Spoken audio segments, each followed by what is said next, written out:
Assalamualaikum warahmatullahi wabarakatuh. Hai teman-teman, pada video pembelajaran kali ini, kami dari kelompok 2 yang beranggotakan Umi Nur Akidah, Farhan Fadilah, Ruhaizati Ulfa, Dewi Soraya, dan Muhammad Yusuf akan menyampaikan 3 materi. Materi pertama mengenai bentuk Public-Private Partnership di negara maju. Materi kedua mengenai bentuk Public-Private Partnership yang dapat diaplikasikan pada daerah. Dan materi yang terakhir mengenai proses penyusunan kemitraan. Sebelum video pembelajaran dimulai, kami ingin mengucapkan terima kasih kepada Bapak Khairi Ranba selaku dosen pengampu pada mata kuliah kemitraan dan tata kelola pemerintahan. Terima kasih juga kepada teman-teman yang telah menonton video pembelajaran ini. Semoga video ini dapat bermanfaat bagi kita semua dalam segala aspek. Dan tekan tombol like untuk membantu penilaian kami ya. Baiklah, materi pertama mengenai bentuk Public-Private Partnership pada negara Inggris. Public-Private Partnership di Inggris. Inggris merupakan negara yang memiliki nilai proyek public-private terbesar di Eropa untuk tahun 2012. Pemerintahan Inggris menggunakan public-private partnership ini untuk membiayai pembangunan banyak sektor seperti transportasi, pendidikan, kesehatan, dan kantor-kantor pemerintah. Sektor pendidikan di Inggris menempati urutan ketiga dalam implementasi public-private partnership berdasarkan jumlah pembiayaan, yang dimana dalam 5 tahun tingkat perubahan melebihi 50% setelah tahun 2008. Pembiayaan public-private partnership di bidang pendidikan mengalami penurunan akibat krisis keuangan di dunia, namun penurunan tersebut tidak signifikan. Peran swasta dalam menyediakan layanan dan pendanaan pendidikan semakin meningkat, terutama yang terjadi adalah berkembangnya bentuk-bentuk keterlibatan swasta dalam dunia pendidikan melalui program Public-Private Partnership. Skema yang dilakukan dalam program Public-Private Partnership umumnya mencakup dua model, yaitu pertama, pemerintah melakukan kemitraan dengan swasta yang dituangkan dalam kontrak kemitraan untuk menyediakan layanan pendidikan secara bersama-sama. Yang kedua, pihak swasta terlibat secara langsung dalam pelayanan pendidikan yang diselenggarakan oleh pemerintah. Tujuan program Public-Private Partnership ini tidak hanya pendidikan, namun dapat mencakup tujuan sosial dan ekonomi. Adanya program ini menunjukkan bahwa pelayanan pendidikan telah berubah dari model tradisional yang selalu harus disediakan pemerintah. Public-Private Partnership memiliki peran yang penting dalam pendidikan vokasi di Inggris. Tantangan utama Public-Private Partnership dalam pendidikan vokasi adalah menyusun skala pengukuran secara nasional yang dapat mendorong pengembangan keterampilan melalui pendidikan vokasi dan memenuhi kriteria yang diperlukan oleh dunia usaha. Secara umum, dalam program Public-Private Partnership ini, pengembangan keterampilan tidak terlalu diperhatikan. Dengan demikian, sangat penting untuk menjawab perbedaan keterampilan yang disediakan oleh lembaga pendidikan dan dibutuhkan oleh industri. Pendidikan vokasi yang baik adalah elemen dasar dalam ekonomi pembelajaran atau learning economy, dalam memiliki peran penting untuk menumbuhkan inovasi suatu masyarakat. Agar efektif, pendidikan vokasi ini membutuhkan pengajar yang kompeten, infrastruktur yang memadai, sumber daya pendukung yang mencukupi, dan kurikulum yang relevan dengan dunia usaha.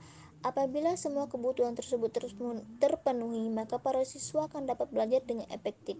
Lembaga pendidikan vokasi akan dapat menghasilkan lulusan dengan keterampilan kerja yang handal dan sesuai dengan kebutuhan industri. Dampaknya, tenaga kerja menjadi produktif dan berkontribusi dalam perekonomian negara. Pemerintah Inggris terus berupaya agar layanan pendidikan vokasi yang disediakan oleh lembaga pendidikan di Inggris dapat ditingkatkan jumlahnya, baik untuk pengguna jasa di dalam negeri maupun di luar negeri. Public-Private Partnership dalam pendidikan vokasi memiliki ciri yang khas karena dapat menjadi pendekatan yang komprehensif untuk semua aspek seperti pendanaan, infrastruktur, kualitas, pelatihan pengajar, layanan, dan evaluasi pendidikan vokasi. Program ini memiliki peran penting untuk mengembangkan kualitas pendidikan vokasi karena memungkinkan komunikasi yang sering antara lembaga pendidikan dan perusahaan. Pengembangan keterampilan di sekolah vokasi sangat memerlukan kolaborasi dan kerjasama atau partnership dengan dunia usaha dengan dikoordinasi oleh pemerintah. Kolaborasi yang baik antara lembaga pendidikan, vokasi, dan dunia usaha telah menjadi kunci sukses pelaksanaan program partnership. Contoh pelaksanaan partnership adalah dengan menjalankan dua program. Para siswa menempuh studi di sekolah vokasi sekaligus melakukan praktik kerja di suatu perusahaan. Pihak swasta juga dapat berkontribusi untuk pengembangan program sekolah vokasi, terutama jika mereka memiliki jaringan dengan perusahaan di luar negeri. Adanya proyek public-private partnership ini di bidang pendidikan vokasi menambahkan kemampuan finansial bagi lembaga penyelenggaraan pendidikan tersebut untuk membiayai dan mengembangkan program pendidikan sesuai dengan kebutuhan dunia usaha, menciptakan sistem pendidikan berkelanjutan, menerapkan teknologi modern dalam proses pendidikan, membangun gedung dan infrastruktur, dan mengembangkan hubungan dengan komunitas bisnis. Program public partnership memungkinkan perusahaan memperoleh keahlian baru, meningkatkan tanggung jawab sosial, mengoptimalkan perpajakan, dan mendapatkan keuntungan strategis lainnya.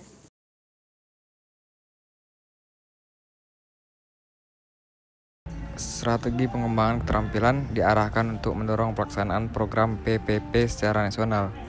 Program PPP harus dijalankan sesuai dengan kerangka atau kontak yang disepakati antara sekolah, vokasi, dan perusahaan.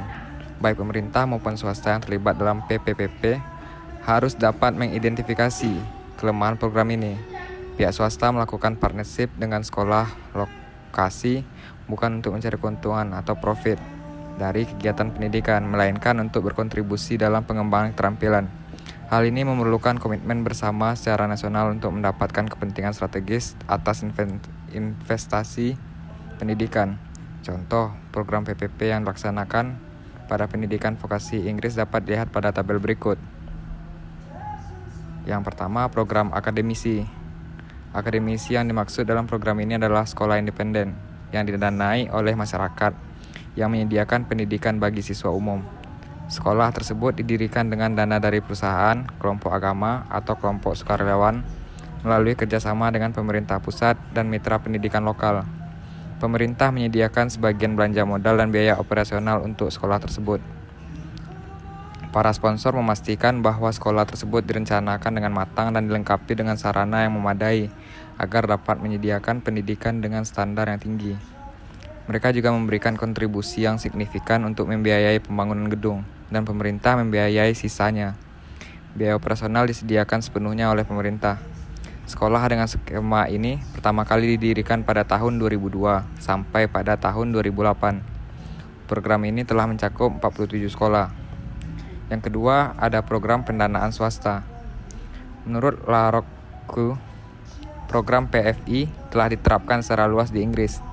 Program ini dimulai pada tahun 1992 oleh pemerintah konservatif dan kemudian didukung penuh oleh Partai Buruh semenjak tahun 1997. Pemerintah Inggris menggunakan model PFI hanya jika dianggap sesuai dan dapat memberi nilai tambah keuangan. Melalui skema PFI, sebuah sekolah direncanakan, dibangun, dibiayai, dan dijalankan oleh konsorsium swasta melalui kontrak minimal 30 tahun. Setiap kontrak berbeda sesuai dengan kesepakatan para pihak melalui skema Design, Build, Finance, Operates. Pihak swasta membangun dan mengoperasikan sebuah sekolah dalam jangka panjang sesuai dengan ketentuan pemerintah lokal atau kekhususan sekolah tersebut. Konsorsium swasta tersebut mendapat alokasi dana dari pemerintah secara rutin berdasarkan pencapaian target kinerja selama periode kontrak. Apabila pihak konsorsium tidak mencapai target, maka dana dari pemerintah akan dikurangi. Pada masa akhir kontrak, sekolah tersebut dikembalikan kepada pemerintah. Pada awalnya, program PFI berjalan lambat. Namun, seiring dengan perbaikan model program pada akhir 1990-an, pertumbuhannya semakin meningkat. Per Oktober 2007, Departemen for Children, School and Families telah menandatangani 1.115 kontrak PFI dengan nilai berkisar 4,8 pound sterling miliar. Selain itu, pemerintah Skotlandia dan Wales telah menandatangani lebih dari 20 kontrak PFI. Departemen memperkirakan pihaknya mewakili sekitar 19% dari kontrak PFI dan 8,5% dari kontrak PFI. Salah satu kontrak PFI tersebut adalah South Lanarkshire School dan Glasgow School di Skotlandia masing-masing bernilai 394 juta pound sterling dan 206 juta pound sterling. Dan Northamptonshire School bernilai 191 juta pound sterling di Inggris. Hasil kajian menyebutkan bahwa program PFI cenderung selesai tepat waktu dan sesuai anggaran dibandingkan dengan program yang diselenggarakan secara tradisional. Di sektor pendidikan tinggi, partnership antara perguruan tinggi dan institusi bisnis Inggris sangat erat kaitannya dengan perluasan fungsi pendidikan. Perguruan tinggi tidak hanya menyediakan pelatihan bagi ilmuwan dan melakukan penelitian, tapi juga pembentukan usaha kecil. Pemerintah mempromosikan partnership antara perguruan tinggi dan institusi bisnis dengan tujuan untuk mencapai diverifikasikan sumber pembiayaan pendidikan, mengembangkan potensi inovasi, dan meningkatkan daya saing negara. Pembangunan berkelanjutan yang dijalankan pemerintah Inggris memberikan prioritas pada peningkatan daya saing dan investasi di bidang pendidikan. Pemerintah dan swasta bersama-sama meningkatkan investasi dalam pendidikan melalui berbagai pendekatan.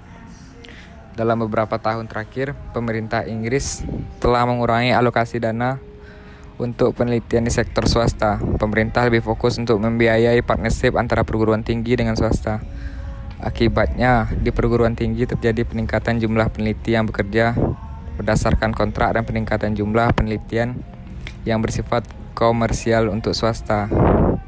Perluasan bentuk partnership antara perguruan tinggi dan bisnis menjadi salah satu bidang inti dalam pembangunan dan menjadi bagian dari kebijakan modern untuk pembangunan daerah di Inggris. Contoh dari partnership dalam pendidikan di Inggris antara lain yang dilakukan oleh Faraday Communities adalah sebuah perkumpulan berbagai organisasi dan institusi termasuk lembaga penelitian dan teknologi, universitas, lembaga profesional, asosiasi bisnis, dan perusahaan. Mereka mengelola hubungan antara sains, teknologi, dan bisnis agar terjadi alih teknologi untuk meningkatkan daya saing industri Inggris. Dana inovasi pendidikan tinggi memiliki peran penting dalam pembiayaan penelitian di perguruan tinggi. Dengan adanya dana ini, perguruan tinggi dapat mendirikan kantor untuk mengelola partnership dengan swasta, melakukan alih teknologi, melakukan analisis pasar atas penelitian, menyediakan jasa konsultasi dan pendidikan bagi perusahaan, membentuk badan usaha independen, dan memberikan pelatihan kewenangan, kewirausahaan, dan kerja berbayar bagi mahasiswa. Di samping itu, ada pula skema pendanaan lain yang disebut Government University Challenge Fund Scheme. Skema ini bertujuan untuk mengurangi kesenjangan kemampuan keuangan antar universitas. Dana ini membantu perusahaan hasil penelitian menjadi proyek bisnis. Materi selanjutnya mengenai bentuk public-private partnership yang dapat diaplikasikan di daerah. Silakan tonton video berikut ini. Wakil Wali Kota Tanjung Pinang Rahma bersama Direktur Utama PT Raja Wali Nusantara Indonesia Didi B. Prasetyo melakukan kunjungan ke Rumah Sakit Umum Daerah Tanjung Pinang. Kunjungan ini dilakukan dalam rangka mengecek pelayanan kesehatan kepada masyarakat di RSUD Tanjung Pinang. Kunjungan ini juga sekaligus untuk membangun kerjasama antara Pemkot Tanjung Pinang dan PT RNI untuk membangun sarana dan prasarana kesehatan di RSUD Tanjung Pinang. Pada kesempatan ini, Rahma mengatakan pelayanan di RSUD Tanjung Pinang sudah cukup baik, meski ada beberapa pelayanan yang mesti ditingkatkan. Seperti bagian laboratorium yang masih belum maksimal, Rahma berharap dengan kerjasama yang akan dijalin dengan PT RNI ini dapat memaksimalkan semua pelayanan yang ada di RSUD Tanjung Pinang. Pemerintah Kota Tanjung Pinang sangat berterima kasih atas dukungan Bapak Direktur PT Raja Wali Indonesia. Yang dalam hal ini salah satunya yang menjadi peluang buat kami pemerintah Kota Tanjung Pinang yaitu pengadaan lab solution yang mana bisa kita teratasi. Selama ini kan ada item-item tertentu yang kita tidak bisa cover dari labor kita, maka kita butuhkan rentang waktu panjang untuk mendapatkan hasil. Jadi kita akan coba untuk mengkaji kerjasama dalam bentuk KSOP. Rahma menambahkan nantinya kerjasama yang akan dibangun oleh Pemkot Tanjung Pinang dan PT RNI ini meliputi segala aspek kerjasama kesehatan, seperti pengadaan alat kesehatan, laboratorium, farmasi, dan kerjasama lainnya. Rahma yakin kerjasama yang dilakukan ini dapat meningkatkan pelayanan di RSUD Tanjung Pinang. Dari Nugra melaporkan dari Tanjung Pinang. Dari video yang telah ditampilkan, kelompok kami menarik kesimpulan bentuk Public-Private Partnership yang digunakan Pemko Tanjung Pinang dan PT RNI adalah CAO, Contract, Add, and Operate. Bentuk perjanjian kerjasama di mana badan usaha swasta melakukan penambahan fasilitas infrastruktur yang telah ada, kemudian mengoperasikan tambahan atau keseluruhan fasilitas tersebut dalam jangka waktu tertentu. Jangka waktu perjanjian kerjasama dapat diberhentikan jika badan usaha swasta tersebut tidak dapat memenuhi standar pelayanan yang disepakati. Materi terakhir mengenai proses penyusunan kemitraan. Proses penyusunan kemitraan. Yang pertama, identifikasi dan pendekatan kepada para pelaku usaha. Identifikasi dilakukan baik pada perusahaan mitra maupun kelompok mitra, serta subsistem penunjangnya pada kelembagaan perbankan, kelembagaan asuransi, kelembagaan transportasi, dan PPL lainnya. Dalam tahap ini diharapkan masing-masing pelaku usaha dapat saling membantu dan memahami satu sama lain, sehingga dapat teridentifikasi pelaku mana yang paling potensial untuk dijalankan mitra. Selanjutnya, dari para pelaku yang berminat untuk melakukan kemitraan, dilakukan proses penjagaan menuju proses dan tahap selanjutnya. Yang kedua, membentuk wadah organisasi.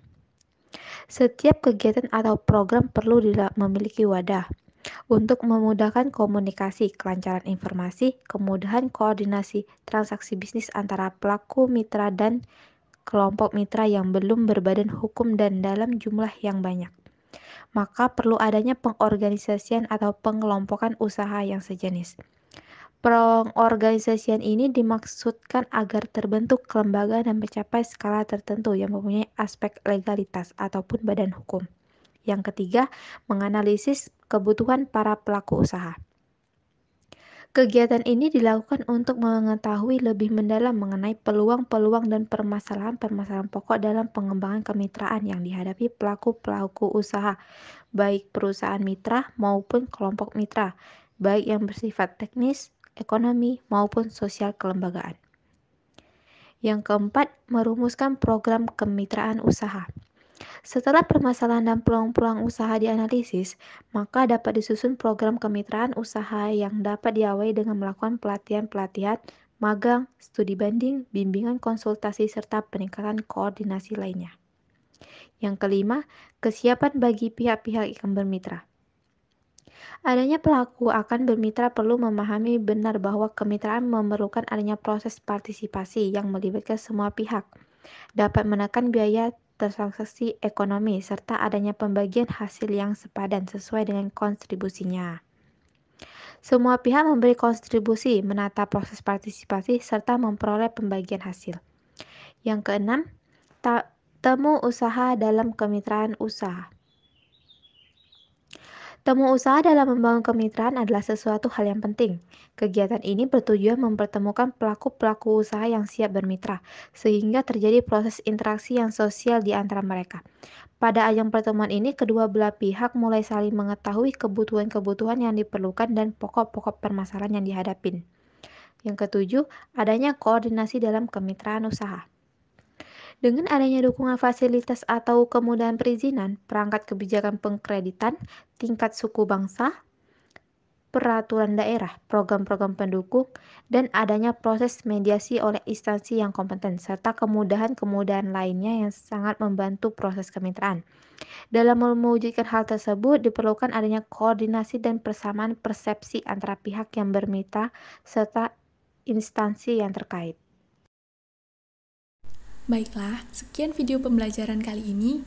Jika terdapat kesalahan dan kekurangan, mohon dimaafkan ya. Akhir kata, wassalamualaikum warahmatullahi wabarakatuh. Bye.